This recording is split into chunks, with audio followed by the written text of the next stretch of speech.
தேடி தேடி சென்று சோறு தின்பதையும், தேவையே இல்லாமல் அவுட்டிங் என்ற பெயரில் ஊர் சுற்றுவதையும், நடுராத்திரியில் திரைப்படம் பார்க்கப் போவதையும், நாகரிகம் என்ற பெயரில் அநாகரிகத்தில் ஈடுபடுவதையுமே இந்த தலைமுறையினர் வாழ்வியலாக ஆக்கி வருகின்றார்கள்.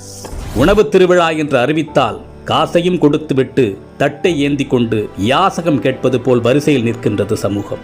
ஒரு நடிகன் தன்னுடைய வருமானத்தை பெருக்கிக் கொள்ள நள்ளிரவு காட்சிகளை வைக்கின்றார். அறிவை இழந்து குடும்பத்தோடு சென்று கூட்ட நெரிசல் சிக்கி இறந்து போகின்றார்கள்.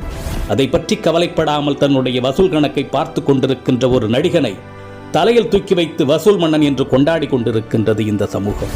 பேசத் தெரியாத குழந்தைகளின் கையில் அலைபேசியை கொடுத்து அதை பெருமையாக பார்த்து ரசிக்கின்றது சமூகம். இரவு 2 மணிக்கு மிட்நைட் பிரியாணியை குடும்பத்தோடு சென்று சாப்பிடுவது கௌரவமாகிவிட்டது.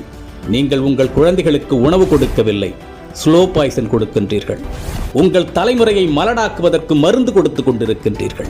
பிள்ளையை பெற்ற பெற்றோர்களே, நம்மில் பலர் பிள்ளைகளை உருவாக்கவில்லை, நிறைய வருமானம் கொடுக்கும் ஜெர்சி மாடுகளை உருவாக்கி கொண்டிருக்கின்றோம்.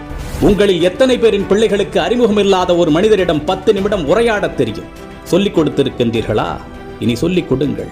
உங்களில் எத்தனை பேரின் பிள்ளைகளுக்கு தன்னம்பிக்கைக்கும் தலைகணத்திற்கும் உள்ள வேறுபாடு தெரியும்? சொல்லிக் கொடுத்திருக்கின்றீர்களா? இனி சொல்லிக் கொடுங்கள். உங்களில் எத்தனை பேரின் பிள்ளைகளுக்கு நம் தாய்மொழியில் தமிழில் தொடர்ந்து ஒரு 5 நிமிடம் பிற மொழி கலவாமல் பேச தெரியும்? சொல்லிக் கொடுத்திருக்கின்றீர்களா? இனி சொல்லிக் கொடுங்கள்.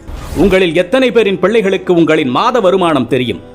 அதை கொண்டு எப்படி உங்கள் குடும்பத்தை நடத்துகின்றீர்கள் என்று எத்தனை பேர் உங்கள் பிள்ளைகளுக்கு சொல்லிக் கொடுத்திருக்கின்றீர்கள்? இல்லை என்றால் சொல்லிக் கொடுங்கள். அது தெரியாததால் தான் இன்று பலர் லட்சத்தில் வருமானம் ஈட்டியும் இஎம்ஐயில் வாழ்க்கையை தொலைத்து விழி பிதுங்கி நின்று கொண்டிருக்கின்றார்கள். ஆண் பிள்ளைகளோ பெண் பிள்ளைகளோ, உடல் வெட்கம் என்றால் என்ன என்று சொல்லிக் கொடுங்கள். 10 வயதில் அணியும் ஆடையது, பருவ வயதில் அணியும் ஆடையது, படுக்கையில் அணியும் ஆடையது, பொதுவெளியில் அணியும் ஆடையது என்று வேறுபாடுகளை சொல்லிக் கொடுங்கள். நம்மில் பல பேரின் பிள்ளைகளுக்கு ஐபோனின் விலை தெரியும், வந்த திரைப்படத்தின் வசூல், வரப்போகும் திரைப்படத்தின் புள்ளி விவரங்கள் எல்லாமே தெரியும்.